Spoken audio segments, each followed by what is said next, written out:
Well, good morning, everybody. Welcome to Real Estate Matters. For over 10 years, the voice of real estate in Flagler County and Palm Coast in Florida. I'm Toby Tobin. I'm the publisher of GoToby.com.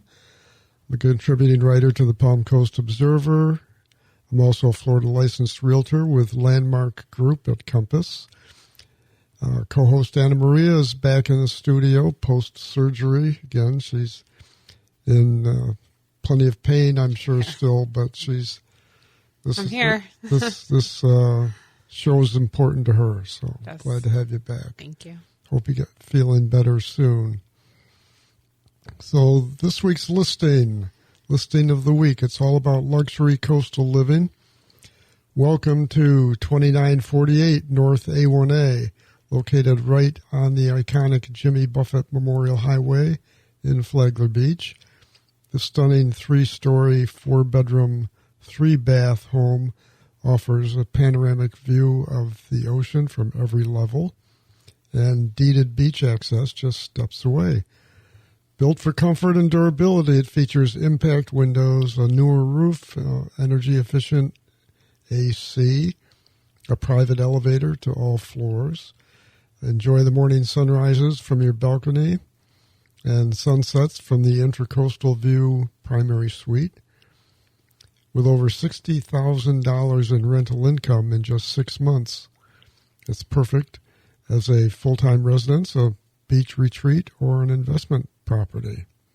We started doing the featured listings just 2 weeks ago, and that first listing is already under contract. Wow. So apparently this works. I like hearing about them. Yeah, I do too. And these are primarily beachfront, upscale homes that we're going to be featuring. But you can view the listing it has its own website, 2948a1a.com. And that has a link to the Realtor's webpage listing as well. You can call me anytime, 386-931-7124, to make sure you get scheduled a private showing. You can email me at toby@gotoby.com. Our show is sponsored every week by the Flagler County Home Builders Association, by Klein Construction, and by Hammock Community Church over on A1A in the Hammock. So let's look at, we're mid-May now. We're recording, you're going to get more current information than you usually get because we're recording Friday afternoon instead of Thursday afternoon. So these numbers are only 24 hours old or less when you hear them. 111 homes sold so far through, these are Flagler County MLS reported sales, single-family homes. The median price is $368,500, and that's versus $379,000 a year ago, so we're plus or minus within the typical variation month to month. We're probably going to come in short on total homes sold. As I said, we're 111 homes sold. There were 279 sold in the month of May last year. Continuing a trend recently for months and months, we were looking at how many homes were sold 250,000 or less. Right. And then comparing that to how many sold 1 million or more. And for several months, those numbers were pretty even. Yeah. I mean, it might be 6 to 9 or 10 very strangely to 11. even. Yeah. But that's changing now. The last couple of weeks, we've noticed that the number of homes sold under 250 is definitely going down. So far this month to date, out of 111 homes, only 2. Wow, maybe they've all been snatched up. One was at 250 and one less than 250. But the $1 million homes are selling like hotcakes. So far, out of the 111 homes, 10 of them are $1 million homes. Wow. 8 of them cash sales. And another interesting thing, too, I mean, historically, the upper end, higher priced homes sit on the market longer because It's usually a niche market. Yeah, it's your buyer pool is much smaller typically, and then to get financing for $2 million homes is typically not as easy as getting financing for $350,000. But if you're one of these people who don't need financing, like those 8 out of 10 that have cash. But here's what's really interesting: they usually sit on the market longer. The active days on market overall for the 111 homes is, let's see, where is it here? 49? It's 49 for the $1 million homes. It was over 60. 64, here it is. I found it. 64 for the overall. So the interesting. High-end homes are selling more quickly than the overall inventory. The high-end homes are likely newer, except for new construction. And obviously built with that niche market in mind, with this very superior that features. We featured 2 weeks ago, though, was built, I think, in the 1980s or 1990s. How recently was it remodeled, though? Oh, it's been worked on. I think you said it had very recent been remodeled, new roof, windows, impact windows, and all of that. It's been well taken care of too. I know the owners, and I commented once when I was there that it looks like your house is showcased to be shown. Right. It looks like it's been staged for showing. I think some of the sales we see in the regular 370 range, those are still going to be some of our original builds, ITT builds, the late 70s, early 80s, without a lot of work done to them. And they're still selling at 370, which is great for those owners. But they are going to sit longer. But we're getting to the point now on where for instance, we've got 42 lineal frontage feet of saltwater canal frontage, and that's not going to grow. That's not going to get any more. So quite a few of the homes in the original Palm Coast homes were built in the 80s and 90s on the canal lots. And I think we're starting to see, I've seen a couple already, teardowns where people actually buying the older homes, which have small galley kitchens, small bathrooms, 8-foot ceilings instead of 10 and 12-foot ceilings. A lot of wood paneling. And the windows are outdated. The architecture is just, the whole floor plan's outdated. So they're going to be torn down, and you're going to end up having $700,000, $800,000, $900,000 homes. Yeah, absolutely.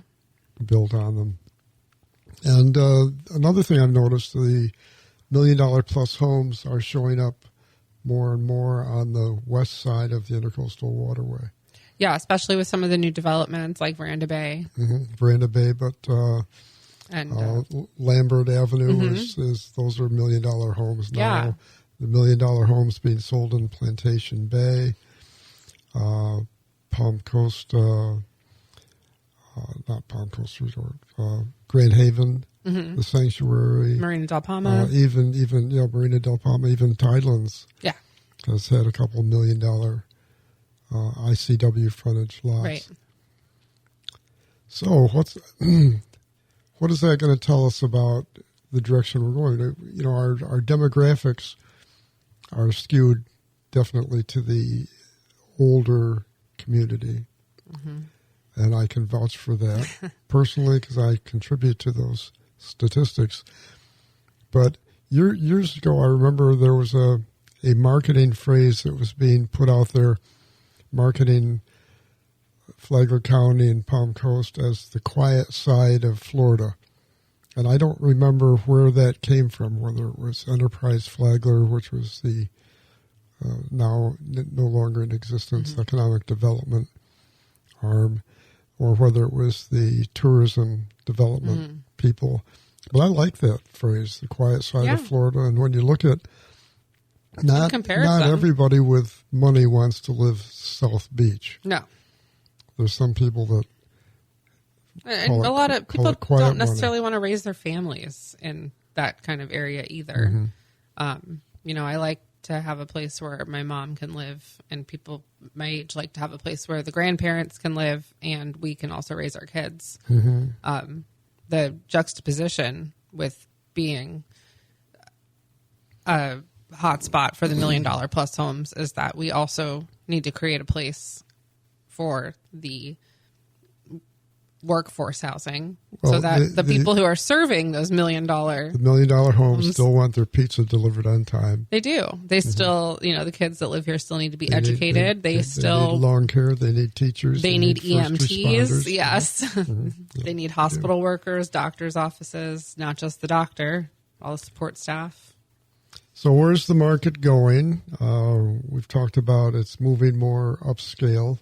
Some people would say gentrification. But we still have the lower end of the market available, but the production builders are slowing down now. They're not pulling quite as many permits through half a month. The only one I have access during the month is Palm Coast because they're online. The other municipalities in the county are not online. I have to wait till the end of the month to get their numbers. But as of this afternoon, 54 homes were single-family permits were pulled in Palm Coast, and 53 were applied for. Now, both of those numbers are a little less than they've been the last couple of months, but not a whole lot. And last month was high. Last month was on the high side, April. Yeah, I was surprised. So the Builders Confidence Index I just saw reported was down 6 points from a month ago, but they put a caveat at the end of the article. They said, but that survey was taken before the China tariff deal was struck. Yes. So, there was nothing new that I've seen since then. No. The thing that's happening right now I'm not used to. We've got our own market here. All real estate markets are local. That's an old saying, but it's not so true now because we're really at the our risk is geopolitical. It is international, not even just southeast or northeast coast of Florida. So we'll touch on that right after we get back from this short break. Don't go away.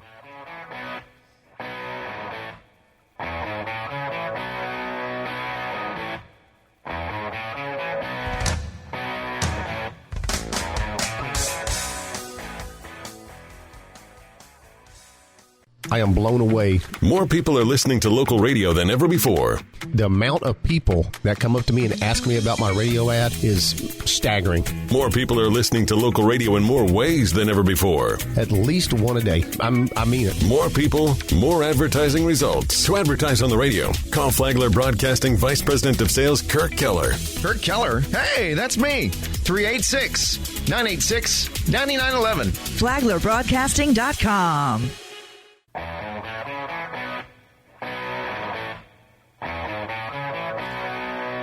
Welcome back to Real Estate Matters, second half. Thanks for staying with us.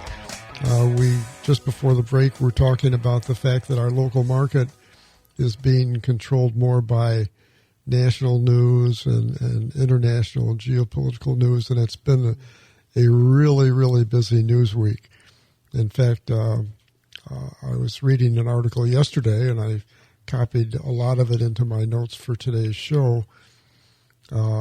The first draft of the one big, beautiful tax bill was looking really good yesterday when I wrote all this down. But as I was getting ready to leave the house to come to the studio, I heard that the budget committee of the House failed to pass the big, beautiful I'm shocked. Tax bill. But I'm so shocked.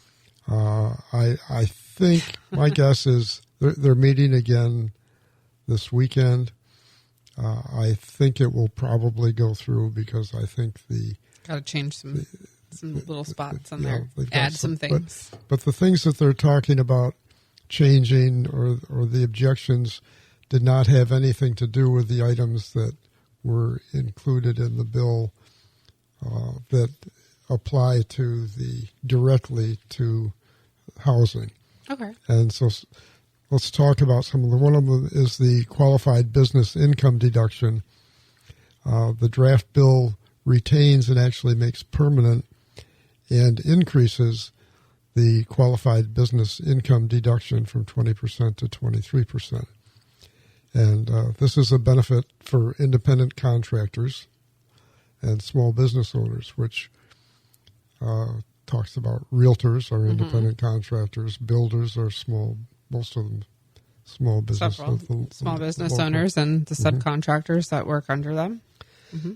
So that is not one of the questionable items in the big, beautiful bill. That looks like it's going to stay in. Another item is the tax or state and local tax deduction, also known as SALT, S-A-L-T. The SALT deduction cap is tripled from $10,000 to $30,000, and for households earning under $400,000. But the bill does not eliminate the current law's marriage penalty. Single and married filers get the same deduction. Like a total deduction. So a married couple is $30,000 total. It's $30,000, but a single is also $30,000. So it's a marriage.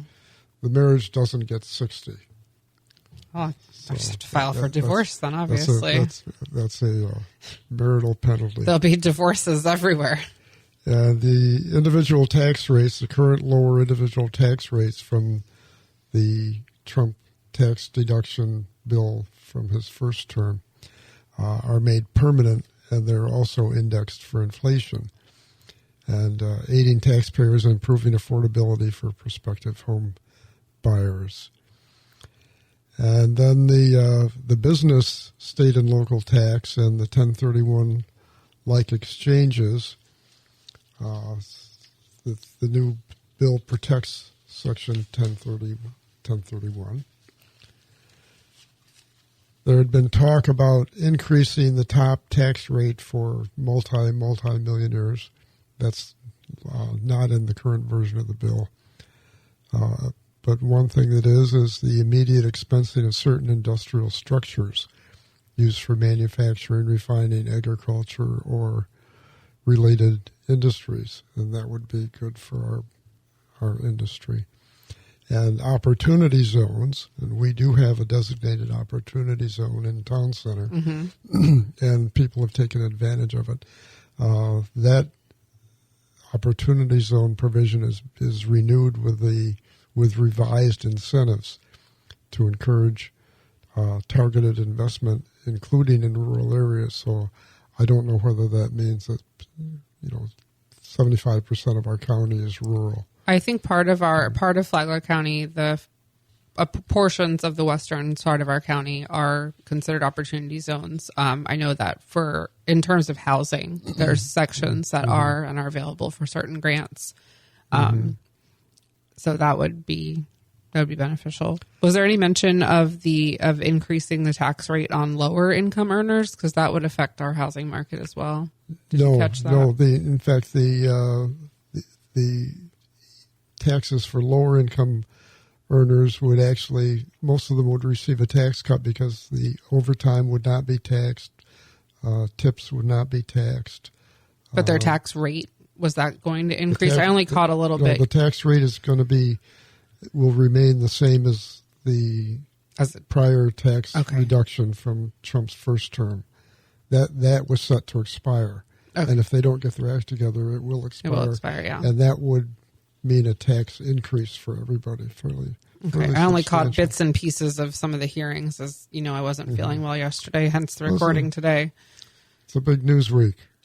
Yeah, and a big healing week for me, so I apologize for being behind on that. But it is important that our lower income earners aren't overly taxed, because that will push them even further out of the housing market. And as we talk about all the time. But one thing that won't help them, the entry market, is the suggestion at the city council that they might be raising impact fees again.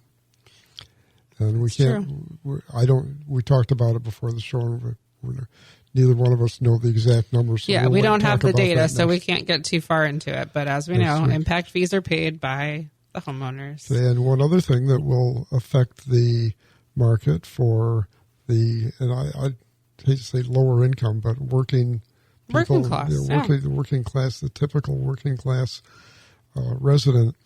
The city is now seeing the light about allowing. They're not calling them construction vehicles, calling them work vehicles, to be parked in your driveway overnight in residential areas. Yeah. And that's fantastic. That's a big deal to a contractor, because if let's say you're an AC repairman, you're on call, and you get a call at 2 a.m. You got to go drive out. You got to drive to wherever your storage unit is, or it might be in Bunnell, right? And so you're arriving at the customer's site probably an hour later than if you could go directly from your home, and then it's an hour later going back. That's 2 hours worth of drive time at an overtime rate. Likely. So that's the customer's paying and the employer's paying, but also. We hear all the time, everybody hears all the time, the complaints about why do we have so many storage units? We have so many storage units. I don't believe that their storage units are full. Their parking lots are full of work vehicles that could be parked in residence driveways that would just be scattered all throughout the thousands and tens of 11,000 lots plus. But instead, we're just getting more and more storage units that are getting complained about. That could be more viable commercial business. It's the law of unintended consequences. It is, yes. Yeah, we talked about the granny flat issue. We touched on it last week. That was some legislation in Tallahassee that ultimately would have lowered housing costs and for the working class. And retired seniors. I mean, for anyone on any type of fixed income at all. Well, they call them granny flats for a reason. Yeah. And mother-in-law flats. That's because the father-in-law's already died. No, it's because people want to put their mother-in-law, generally, not me. This is not the case. My mother-in-law listens to the show, but people want to put their mother-in-law one step away. That's why. Not 2 steps. Or 3, maybe 3. Yes. 3 I don't know how many locks people keep on their doors. As far away on the property as possible.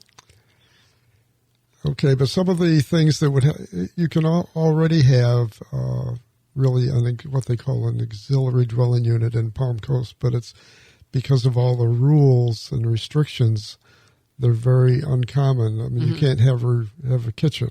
Yeah, you can basically have an air fryer and a mini fridge. Yeah. You can have a washer and dryer. You can have a dishwasher. You can have all those things, but nothing on a 220 line. Yeah. But you could have an induction stovetop, which isn't 220. So the lines, because of the induction stovetop option, the lines become blurred. So what is a stove? Could really what is a full kitchen? Yeah, I mean, if you put like a Ninja air fryer and an induction stovetop together, you're pretty much set. Yeah, you can get by pretty well. One of the other things that we've mentioned on the show several times in the past, reducing costs, reducing some of the regulatory costs. And one of the regulations is our building code. Yeah. We have architectural things which are kind of artificial restrictions. There's nothing to do with about safety or purely conservation. cosmetic. It's just it's nose in the air kind of things. Yeah. But in Dallas, Texas, they just passed a new amendment to their building code that allows 3-story apartments to be built under residential building codes as opposed to commercial building codes, which are much more restrictive and much more expensive. But it's not 3-story apartments in terms of like multi-family or multi-unit, right? It's 3-story walk-ups, like 1 unit per floor. Yeah, 1 per floor. I think I just want to make the difference because that would be. They did say that very different. Or 2 units per floor, was it? I think they were up to 6 units per. So per building. So you could have 2 units. Two on each floor. As in like duplexes all the way up. We're, as you pointed out last week when we first brought this subject up, we have 3-story homes all up and down the beach. Yeah. And, Yeah. And they're built under residential building code. Right. But unlike Dallas, we can't just set our own building code because in Florida, We have the building most code, superior building code in the country, if not the world. the tightest, yeah. And if you go down to southeast Florida, the Miami area, there's an extra layer of zoning. It's even more of building superior. code. Yeah. Thanks to all those hurricanes. But this would have to be a Tallahassee move. Yes. But I'm glad Dallas made the precedent so that the idea is out there. Yeah, well, we've got to get off. Mark's waving signals at me here. It's time to go. You can call me again, 386-931-7124, or email me at toby@gotoby.com. We look forward to seeing you back here next week. I'm Toby Tobin, and I approve this show.